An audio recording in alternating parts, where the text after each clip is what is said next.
কাজী শাহ মোফাজ্জল হোসেন কায়কোবাদ। তিনি কুমিল্লা ৩ মুরাদনগর সংসদীয় আসন থেকে ৬ বার সংসদ সদস্য নির্বাচিত হয়েছেন। তারেক রহমানের মন্ত্রিসভায় তিনি ধর্ম মন্ত্রণালয়ের পূর্ণমন্ত্রীর দায়িত্ব পেয়েছেন।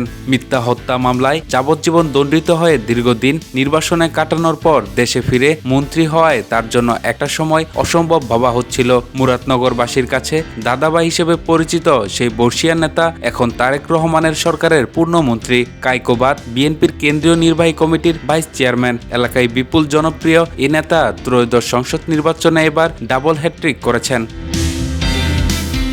ব্যক্তিগতভাবে তিনি ৬ কন্যা সন্তানের জনক। রাজনৈতিক জীবনে বহু চড়াই উতরাই পেরিয়ে এই পর্যন্ত এসেছেন। তিনি বহু নির্যাতনের শিকার হয়ে তার অবস্থান ধরে রেখেছেন। খোঁজ নিয়ে জানা গেছে, কাজী শাহ মোফাজ্জল হোসেন কায়কোবাদের কর্মজীবন শুরু হয় ব্যবসায়ী এবং ঠিকাদার হিসেবে। তিনি ১৯৮৬ সালে তৃতীয় জাতীয় সংসদ নির্বাচনে ব্যাপক জনপ্রিয়তা নিয়ে স্বতন্ত্র প্রার্থী হিসেবে প্রথম সংসদ সদস্য নির্বাচিত হন। ১৯৮৮ সালে জাতীয় পার্টির মনোনয়নে দ্বিতীয়বারের মতো সংসদ সদস্য নির্বাচিত হন। ১৯৮৯ সালের শেষের দিকে তিনি সংসদে হুইপ হিসেবে দায়িত্ব পালন করেন। তিনি ১৯৯০ সালে ২ মে থেকে ৬ ডিসেম্বর পর্যন্ত ধর্ম প্রতিমন্ত্রী হিসেবে দায়িত্ব পালন করেন।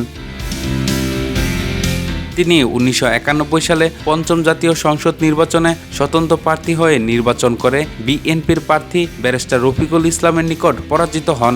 ১২ জুন ১৯৯৬ সালে সপ্তম জাতীয় সংসদ নির্বাচনে তিনি জাতীয় পার্টি প্রার্থী হিসেবে তৃতীয়বারের মতো সংসদ সদস্য হন। ২০০১ সালে বিএনপিতে যোগদান করে চতুর্থবারের মতো তিনি সংসদ সদস্য নির্বাচিত হন। ২০০৮ সালে নবম জাতীয় সংসদ নির্বাচনে পঞ্চমবারের মতো সংসদ সদস্য নির্বাচিত হন। স্থানীয়রা জানায়, ২০১০ সালে তাকে ২১শে আগস্ট গ্রেনেড হামলায় জড়িয়ে দেওয়া হয়। পর থেকে তিনি বিদেশে নির্বাসনে থেকেই দলের কার্যক্রম পরিচালনা করেন এবং দলকে সংগঠিত করেন। দীর্ঘ ১৫ বছর বিদেশে অবস্থান করে তিনি কুমিল্লা উত্তর জেলা তথা মুরাদনগর উপজেলা বিএনপিকে সাংগঠনিকভাবে শক্তিশালী করেন। ২০১৬ সালে নির্বাসনে থেকেই কায়কোবাদ বিএনপির ভাইস চেয়ারম্যান পদ লাভ করেন।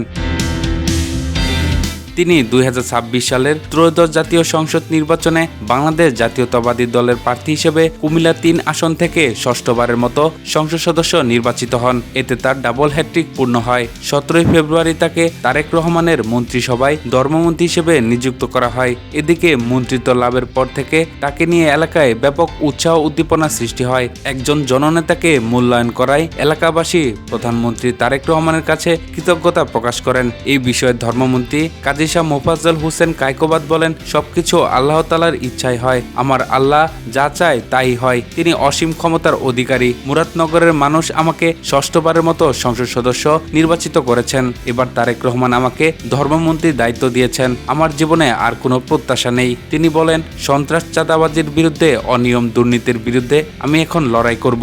মানুষের প্রত্যাশা পূরণে আমি কাজ করব। জনগণ যেভাবে চায় সেভাবেই এলাকার কর্মকাণ্ড পরিচালনা করব।